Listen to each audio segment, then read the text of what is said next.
हरिओम, ओम आनंद में, ओम शांति में, ओम ज्ञान में, आप सभी दर्शकों का हमारे चैनल पर स्वागत है। आज हम लोग बीएड फर्स्ट सेमेस्टर के अंतर्गत शैक्षिक सांख्यिकी का उद्देश्य या आवश्यकता के विषय में अध्ययन करेंगे। अगर हम बात करें उद्देश्य क्या है, तो उद्देश्य जो हमारा होता है उससे हमारी कई आवश्यकताएं पूरा होती हैं। अर्थात कहने का हमारा ये तात्पर्य है कि एक पंथ दुई काज की अगर कहानी कहा जाए तो इसमें कोई गलत नहीं होगा। अर्थात जो हम सांख्यिकी का उद्देश्य बताएंगे, उद्देश्य का जो परिणाम होगा उससे हमारी कई आवश्यकताएं पूरा होंगी। तो जिस तरह से वर्तमान में कुछ और वाक्य बनते हैं, भूतकाल में कुछ और वाक्य बन जाते हैं, भविष्य काल के लिए कुछ और वाक्य बन जाते हैं, उसी तरह से ये शब्दों का थोड़ा सा माया जाल है। अगर आप इसकी बारीकी को समझ जाएं तो निश्चित रूप से आप आराम से लिख सकते हैं। तो अगर हम बात करें सांख्यिकी की शैक्षिक सांख्यिकी की आवश्यकता, तो आवश्यकता के अनुसार हम व्याख्या कर दें। अगर वही पूछता है कि उद्देश्य क्या है, तो हमारा ये आवश्यकता पूरा होती है। इसलिए सांख्यिकी का उद्देश्य ये है कि हमको ये पढ़ना चाहिए। इस सब बातों को ध्यान में रख करके पढ़ेंगे।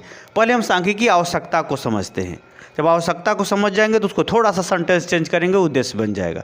उसी चीज़ सब बातों को इस वीडियो के अंतर्गत हम लोग देखते हैं। शैक्षिक सांख्यिकी क्या है?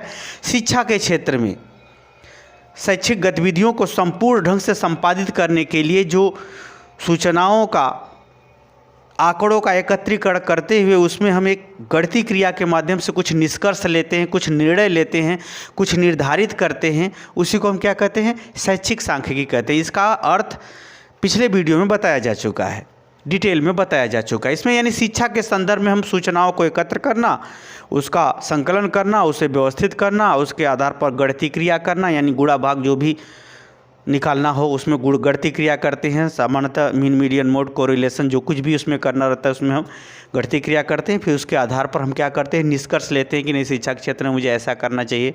तो वही सब गतिविधियाँ क्या बोलती है? शैक्षिक सांख्यिकी। इसकी आवश्यकता क्यों आ पड़ी, इसकी आवश्यकता क्यों आ पड़ी, इसके बारे में हम लोग देखते हैं। पहला है अधिगमकर्ता।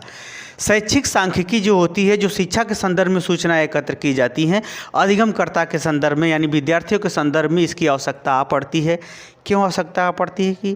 कि विद्यार्थियों के योग्यता, मानसिक योग्यता, शारीरिक योग्यता, उनके ध्यान की योग्यता, उनकी मानसिक क्षमता इत्यादि के अनुरूप शैक्षिक गतिविधियां चल रही हैं या नहीं, उनको समझ में आ रहा है या नहीं, उनके स्तर के अनुसार कठिनता स्तर उनके आयु के आधार पर है या नहीं, या उनके कक्ष के स्तर के आधार पर है या नहीं, इत्यादि गतिविधियों को जानने के लिए सूचनाएं, यानी लड़कों पर सर्वे किया जाता है या लड़कों से पूछा जाता है, इंटरव्यू लिया जाता है, इत्यादि गतिविधियां के माध्यम से हम निर्धारित करते हैं कि यह पाठ्यक्रम के अंतर्गत इस कठिनता स्तर तक की विषय को हम इस स्तर पर पढ़ा सकते हैं। इसीलिए शैक्षिक सांख्यिकी की अध्ययन की आवश्यकता आ पड़ती है।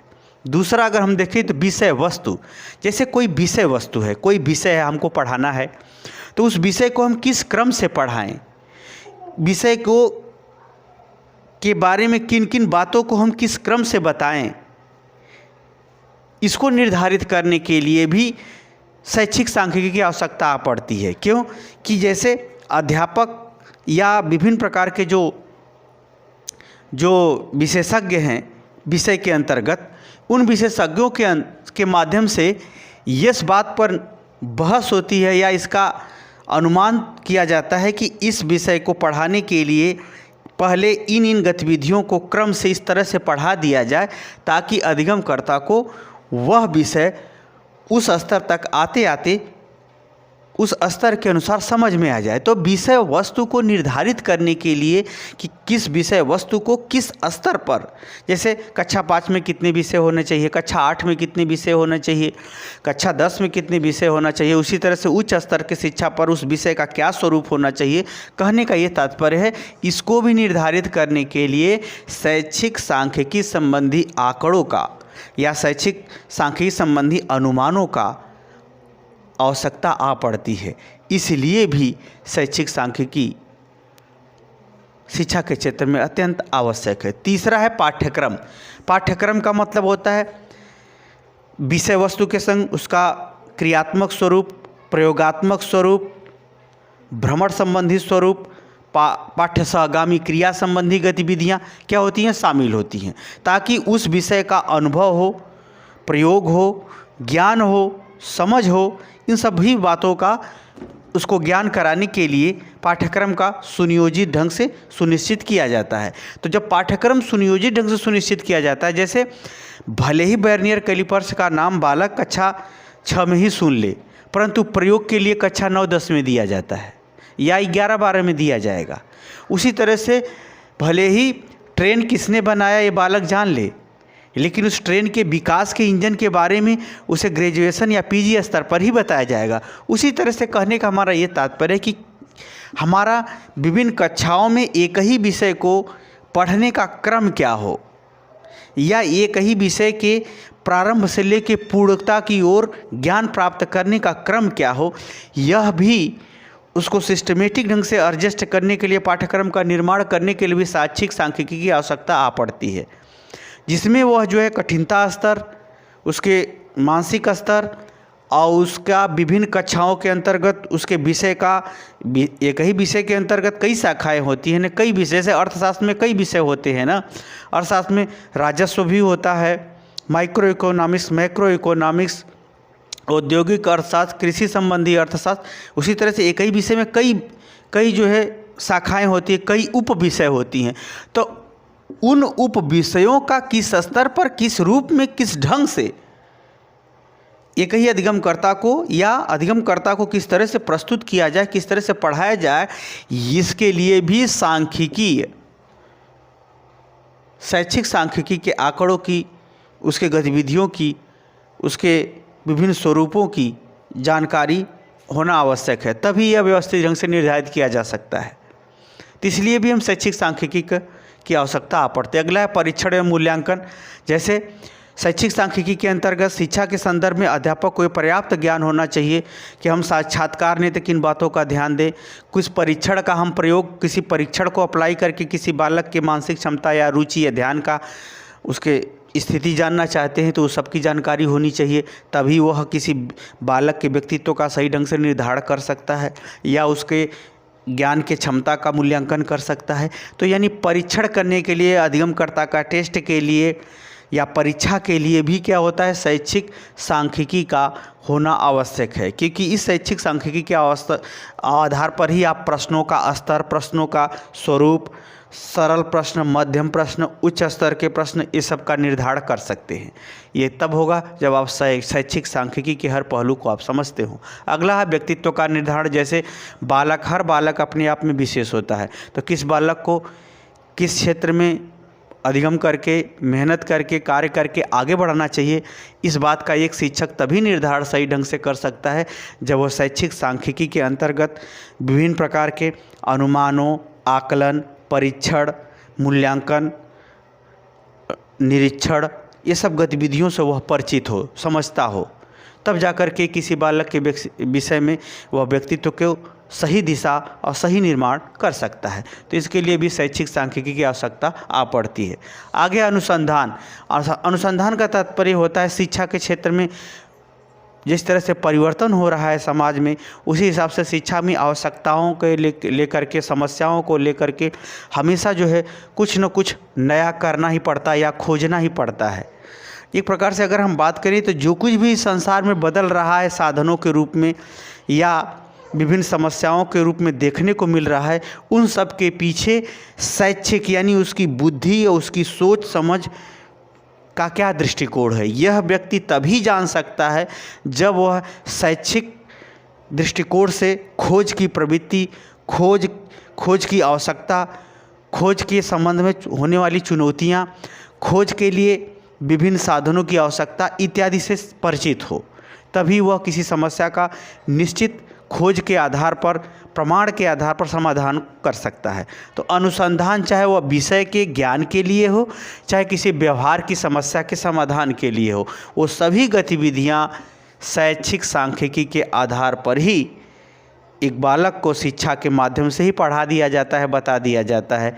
वह विषयगत हो, चाहे प्रयोगगत हो, चाहे वस्तु के निर्माणगत हो, चाहे उसके प्रशिक्षणगत हो, वो सभी शैक्षिक सांख्यिकी के ही देन होती है या शैक्षिक सांख्यिकी की ही आवश्यकता होती है। अगला है परिवर्तन। जैसे मैंने बताया, मनुष्य का व्यवहार बदलता है, आवश्यकता बदलती है, उसके दृष्टिकोण बदलते हैं। उन सभी परिवर्तनों में किस प्रकार से शिक्षा एक स्वस्थ व्यक्तित्व का निर्माण करे, इसके लिए भी आवश्यक है कि शिक्षा के प्रत्येक पहलुओं को ध्यान में रखते हुए उस सब के आंकड़े एकत्र किए जाएं और उस ढंग से शिक्षा का निर्माण किया जाए। जैसे विदेश में शिक्षा है लेकिन माता पिता की सेवा नहीं, वहाँ समस्या बनी हुई है।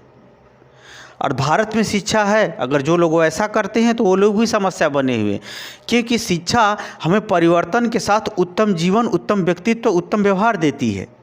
तो उस तरह से विदेशों में उस तरह से वहाँ एकत्र करना, उसके पीछे कारण का पता लगाना और सही दिशा में लोगों की सोच को ट्रांसफ़र करना, ये भी क्या है, शैक्षिक सांख्यिकी का ही स्वरूप है। उसी तरह से भारत में आती हुई कुरीतियाँ, परिवर्तन के कारण जो आने वाली कुरीतियाँ हैं, उसको भी नियंत्रित करने के लिए सही ज्ञान, सही बोध, सही महत्व इत्यादि संबंधी बातों को और इसके विपरीत में होने वाली घटनाओं को नियंत्रित करने के लिए भी या उसे रोकने के लिए भी हमको शैक्षिक सांख्यिकी के माध्यम से, यानी शिक्षा में सांख्यिकी के अंतर्गत विभिन्न गतिविधियों का प्रयोग करते हुए नियंत्रण की आवश्यकता आ पड़ती है या उसमें सुधार की आवश्यकता आ पड़ती है।